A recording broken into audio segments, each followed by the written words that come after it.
नमस्कार, स्वागत है आप सभी का एवं उत्तर प्रदेश में। मैं हूं आपके साथ हर्षदा। आइए नजर डाल लेते हैं इस वक्त की उत्तर प्रदेश की बड़ी खबरों पर। मुख्यमंत्री योगी आदित्यनाथ गुजरात दौरे पर हैं, जहां विधानसभा चुनाव में प्रत्याशियों के समर्थन जुटा रहे हैं। मोरबी के वांकेनेर में सीएम योगी आदित्यनाथ ने जनसभा को संबोधित किया। इस दौरान योगी आदित्यनाथ ने बीजेपी प्रत्याशी को वोट देने की अपील की।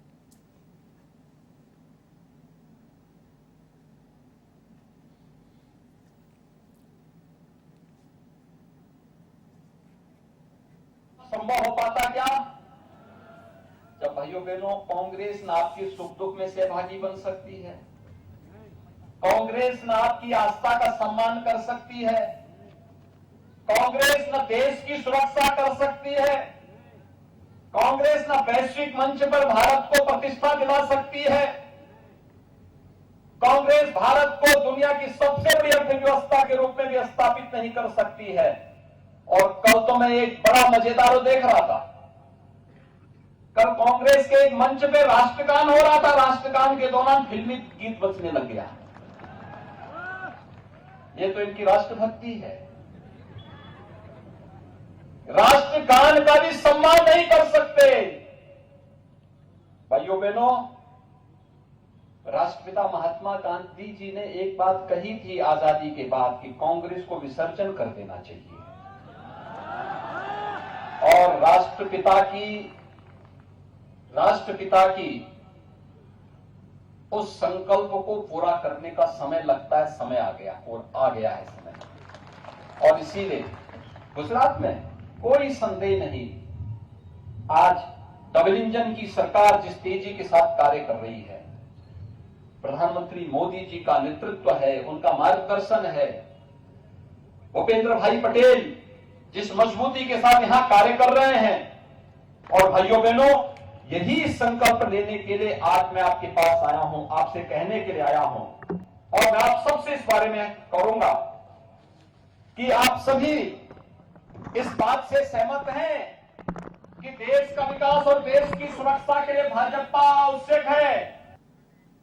केंद्रीय मंत्री धर्मेंद्र प्रधान ने काशी तमिल संगमम को लेकर चल रही तैयारियों का जायजा लिया। इस दौरान एमपी थिएटर मैदान में काशी तमिल संगमम की तैयारियों का निरीक्षण भी किया। 1 महीने तक चलने वाले इस कार्यक्रम के दौरान तमिलनाडु से आने वाले मेहमानों से के रहने, भोजन और भ्रमण आदि की व्यवस्था के बारे में जानकारी ली।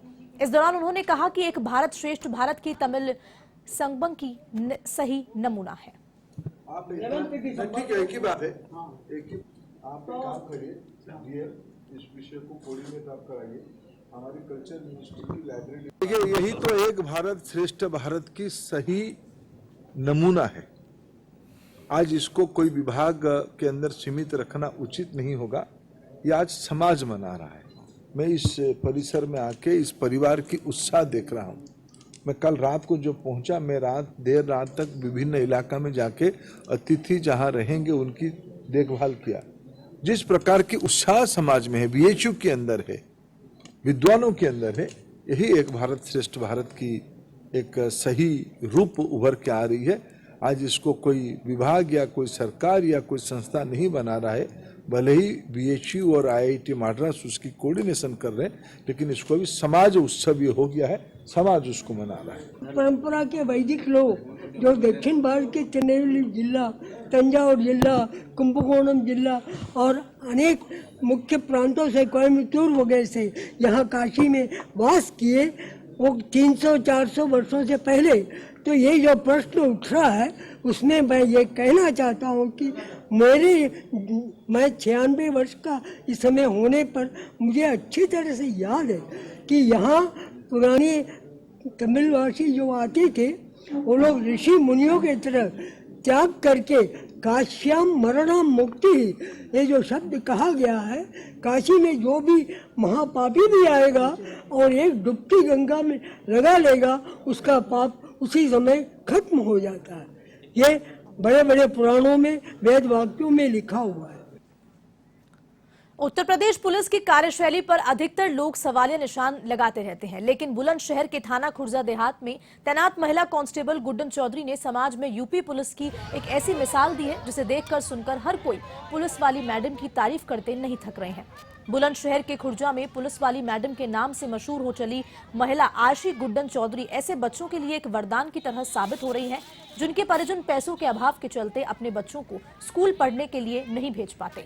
बुलंदशहर खुर्जा में करीब 3 दर्जन से भी ज्यादा बच्चों को ये पुलिस वाली मैडम गुड्डन चौधरी हर रोज ड्यूटी करने के बाद अपना कीमती समय निकालकर सड़क पर ही पाठशाला लगाकर पढ़ाया करती है।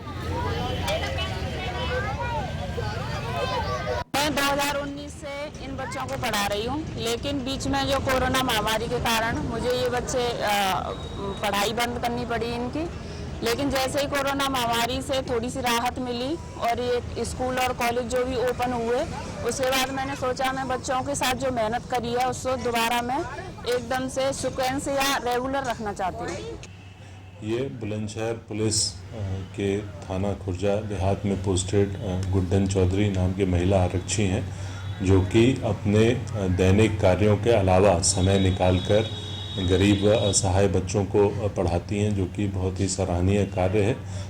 इसके लिए उनको मेरे द्वारा प्रशस्ति पत्र भी दिया जा रहा है और वो इस काम में निरंतर लगे रहें और ऐसे अन्य लोगों को भी प्रेरित करें। इसके लिए उनका प्रोत्साहन भी किया जा रहा है और ये जो पहल है इसके बहुत अच्छे परिणाम भी आ रहे हैं और ये सोशल पुलिसिंग का एक बहुत ही अहम पहलू है, जिससे कि क्षेत्र की जनता भी उनसे बहुत जुड़ी है और उनसे लगाव रखती है। जालौन की जिलाधिकारी चांदनी सिंह ने उरई शहर को सुंदर बनाने के लिए एक पहल की शुरुआत की है। डीएम ने इकलासपुर चौराहे के प्रारंभ होने वाले हाईवे के डिवाइडर पर उत्कृष्ट प्रजाति के खजूर के वृक्षों की प्रायोगिक तौर पर रोपण कार्य का शुभारंभ किया, जिससे शहर को सुंदर बनाया जा सके। इसकी शुरुआत करते हुए उन्होंने कहा कि प्रायोगिक रूप से उरई शहर में अभी 45 खजूर के वृक्ष लगाए जाएंगे, जिसकी सफलता के बाद जालौन चौराहे तक 365 खजूर के सुंदर पेड़ लगाए जाएंगे और साथ ही साथ उरई विकास प्राधिकरण द्वारा इस डिवाइडर पर ऑक्टोगोन पोल पर डबल आर्म स्ट्रीट लाइट भी लगाई जाएगी।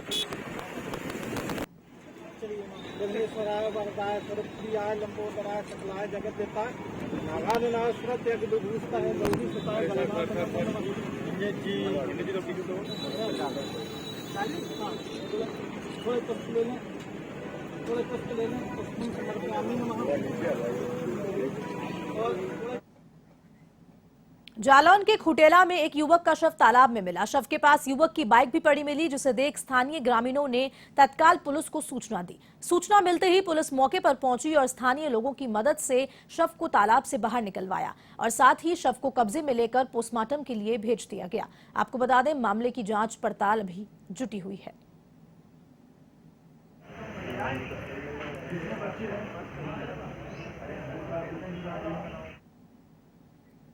गोरखपुर में 2 दिन से विकलांग आयुक्त उत्तर प्रदेश द्वारा गोरखपुर का दौरा चल रहा है। जिले में प्रदेश का पहला दिव्यांग मोबाइल कोर्ट गुरुवार को आयोजित किया गया। इस कोर्ट में सुनवाई करने के लिए खुद राज्य आयुक्त वरिष्ठ आईएएस अधिकारी अजीत कुमार मौजूद रहे, जो नेत्रहीन है और दिव्यांगों की श्रेणी में आते हैं। उनकी मौजूदगी में बाबा गंभीर नाथ प्रेक्षागृह में जिले के प्रशासनिक अधिकारियों और पुलिस की मौजूदगी में करीब 400 दिव्यांगों ने अपने पंजीकरण के साथ एक एक कर अपनी समस्याओं को सुनाया।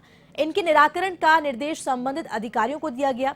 इस दौरान कुछ की समस्याओं का निस्तारण करते हुए उन्हें प्रमाण पत्र भी सौंप दिया गया।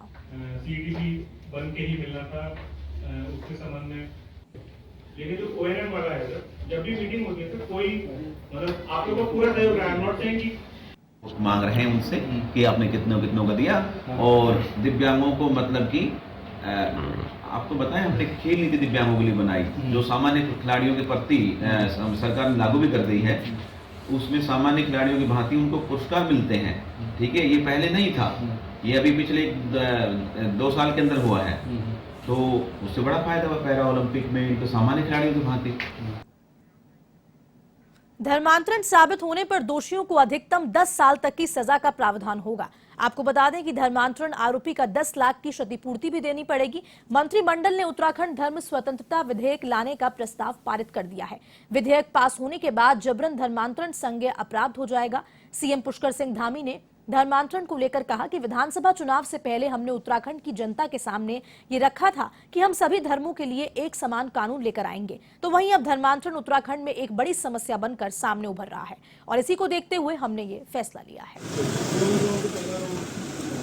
पहले इस आम चुनाव से पहले उत्तराखंड की देवतुल्य जनता के सामने ये बात रखी थी कि हम उत्तराखंड के अंदर सभी के लिए एक समान कानून, समान नागरिक संहिता लागू करेंगे।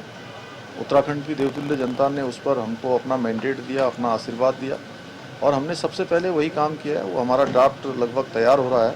ड्राफ्ट तैयार होते ही हम उस दिशा में आगे बढ़ जाएंगे। दूसरा, धर्मांतरण चूँकि एक बड़ी समस्या के रूप में आ रहा है और उत्तराखंड देवभूमि है, यहाँ पर जबरन धर्मांतरण है या इस प्रकार के मतांतरण है, ये बहुत ही गंभीर मामले हैं, ये नहीं होने चाहिए। इसलिए हमने यहाँ पर सख्त कानून लाने का फैसला किया है। अल्मोड़ा में मुख्यमंत्री पुष्कर सिंह धामी के 2 दिवसीय दौरे को लेकर जिला प्रशासन ने कवायद तेज कर दी है। मुख्यमंत्री 19 नवंबर को अल्मोड़ा के प्रस्तावित भ्रमण के दौरान अल्मोड़ा विकासखंड हवलबाग में आजीविका महोत्सव, मल्ला महल में सांस्कृतिक कार्यक्रम के साथ ही समीक्षा बैठक और कई योजनाओं का शिलान्यास और लोकार्पण करेंगे। 19 तारीख को पिछले वर्ष की भांति इस वर्ष भी आजीविका महोत्सव का आयोजन हवलबाग में किया जा रहा है, जिसमें माननीय मुख्यमंत्री जी के द्वारा उद्घाटन किया जाना प्रस्तावित है। इसके लिए जो सभी विभागों के तरफ से तैयारियां की जानी होती हैं लगभग पूर्ण हो गई हैं और साथ में मल्ला महल में एक सांस्कृतिक संध्या का आयोजन भी किया जा रहा है, जिसमें माननीय मुख्यमंत्री जी प्रतिभाग करेंगे।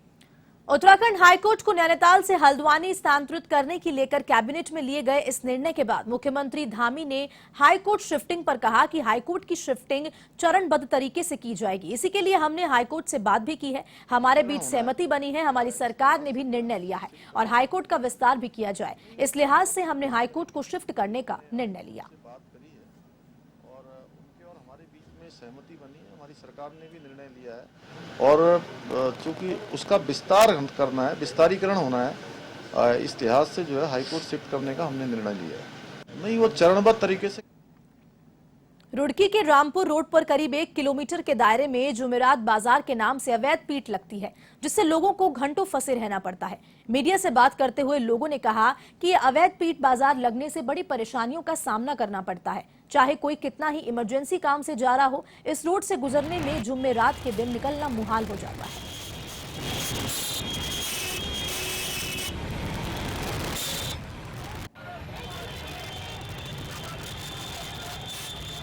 जो चीज लग रही है उसमें अवैध मौत हो रहा है, गाँव को आदमी गुजर रहे हैं, सब भीड़ से उसमें खुद आने जाने वालों को बहुत तकलीफ हो रही है। स्कूल की गाड़ी आगे आती है, उन्हें बहुत परेशानी हो रही है, छोटे छोटे बच्चे आते हैं, जुमेरात वाले दिन बहुत ज्यादा वो हो रहा है, ये काम लगा रहता है। हम ये दृष्टि दिव्यांगजन संस्थान देहरादून के अनुदान से पिछले 13 सालों से चल रहे दृष्टि छात्रावास में 50 दृष्टि बाधित बच्चों के भविष्य को लेकर चिंताएं बढ़ गई हैं। दरअसल जिले के नौगांव स्थित तुलानिका में संचालित दृष्टि बाधित बच्चों के भरण पोषण को लेकर ये अनुदान पिछले 2 सालों से नहीं आ पाया है, जिससे खाद्यान्न और जरूरी सामान का दृष्टि बाधित स्कूल पर लाखों का कर्ज हो गया है। इस विद्यालय में उत्तरकाशी और टिहरी जिले के करीब 50 दृष्टि बाधित दिव्यांग बच्चों और 45 सामान्य बच्चों को पढ़ाई से लेकर भरण पोषण की सुविधा दी जाती है।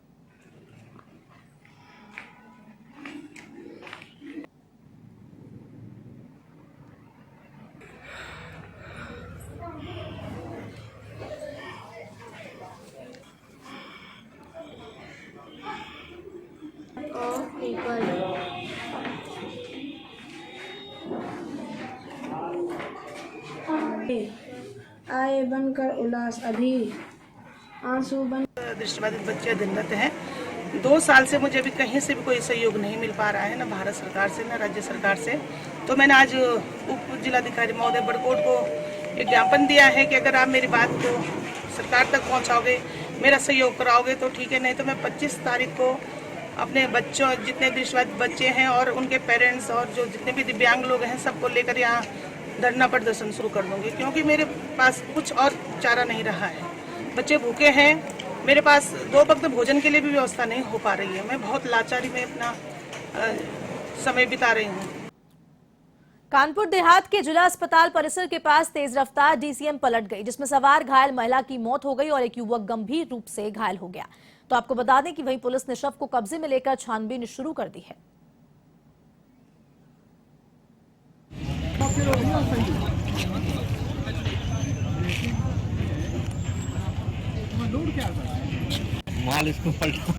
ये ज़्यादा जानकारी तो नहीं पता लगी, लेकिन ये एकदम से धम की आवाज़ आई। तो हम लोगों ने जब बाहर निकाल के देखा तो एक ट्रक जो ला रहा था एक पेशेंट को, जो शायद दूसरी जगह कोई घटना हुई थी, वो पलट गया यहाँ, उसने एकदम से टर्न लिया जिससे पलट गया।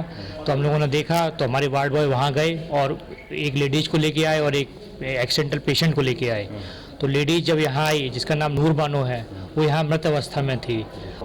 देखिए, DL नंबर की एक गाड़ी जो नोएडा से बाराबंकी जा रही थी, ये गाड़ी जब 12 के पास पहुंची तो कुछ व्यक्तियों द्वारा एक महिला को जो टक्कर लग गई थी, बुजुर्ग महिला को, उस महिला को अस्पताल ले जाने के लिए कहा गया। ड्राइवर द्वारा उसमें कुछ आनाकानी की गई तो उसमें से 2 व्यक्ति ट्रक में चढ़ गए और ड्राइवर से चाबी लेकर गाड़ी ट्रक को चलाते हुए उस महिला को ट्रक में लिटा के और उसके बाद अस्पताल की तरफ चल दिए थे। अस्पताल के अंदर तेज गति में होने के कारण जैसे ही इनको मोड़ा है, डिसबैलेंस होने के कारण वो वाहन पलट गया, जिससे उस महिला की मौत हो गई है। यूपी के शाहजहांपुर में एक चौंकाने वाला मामला सामने आया है। आपको बता दें कि यहाँ एक शादीशुदा महिला ने अपने ही पति और सास ससुर को चाय में नींद की गोली देकर बेहोश कर दिया। इसके बाद उसने घर में रखे हुए सोने चांदी के जेवरात और नकदी लेकर अपने प्रेमी के साथ फरार हो गई। लेकिन 4 दिन बाद महिला और उसका प्रेमी पुलिस के हत्थे चढ़ गया। फिलहाल पुलिस ने महिला और उसके प्रेमी को गिरफ्तार कर लिया है।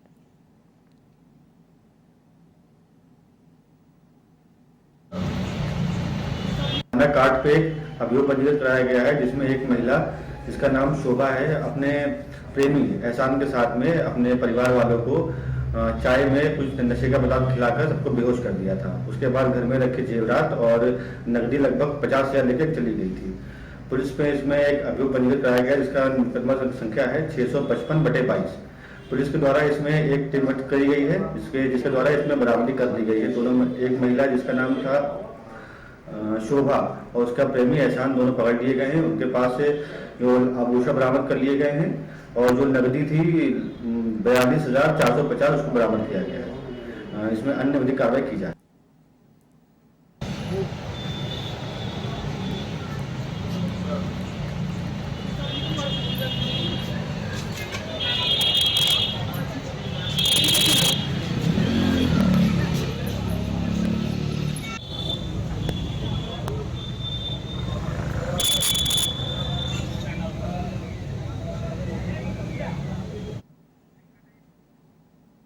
खबर यूपी के गोंडा से है। शिक्षा सत्र शुरू हुए 6 महीने होने को हैं, लेकिन गोंडा के 2612 पार्षदीय विद्यालयों में पढ़ने वाले छात्र छात्राओं को अभी फुल यूनिफॉर्म तक उपलब्ध नहीं हो पाई है और इस बार बच्चे ठंड से ठिठुरने को तैयार हैं। जिले में 2612 विद्यालय हैं, जिसमें से लगभग 4,22,000 छात्र छात्राएं पढ़ते हैं। इसमें से अभी तक लगभग 51,000 बच्चों के आधार कार्ड का वेरिफिकेशन भी नहीं हो पाया है, जिससे उनके खातों में स्वेटर्स, यूनिफॉर्म का पैसा नहीं पहुंच पाया है। और अब ठंड की शुरुआत भी हो गई है तो स्कूली बच्चे बिना स्वेटर, यूनिफॉर्म और जूते मोजे के स्कूल आने को मजबूर हैं।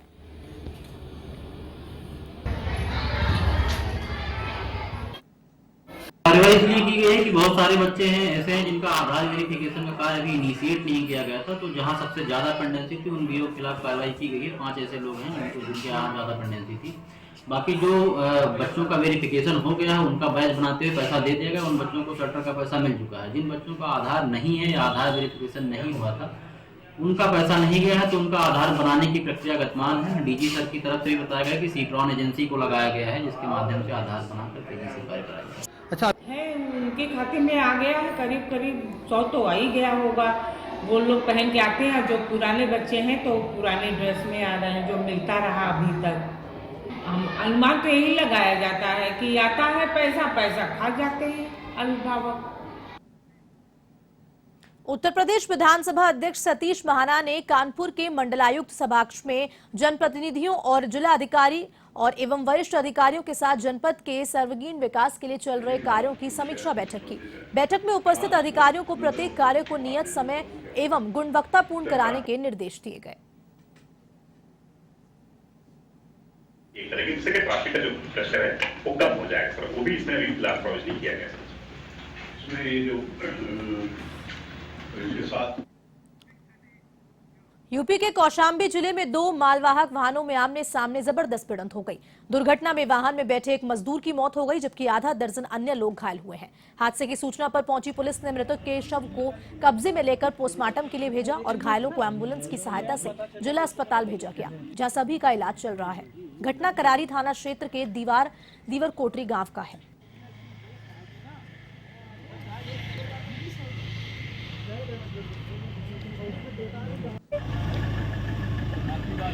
एक्सीडेंट हुआ है जिसमें 2 पिकअप गाड़ियां आपस में लड़ी हैं।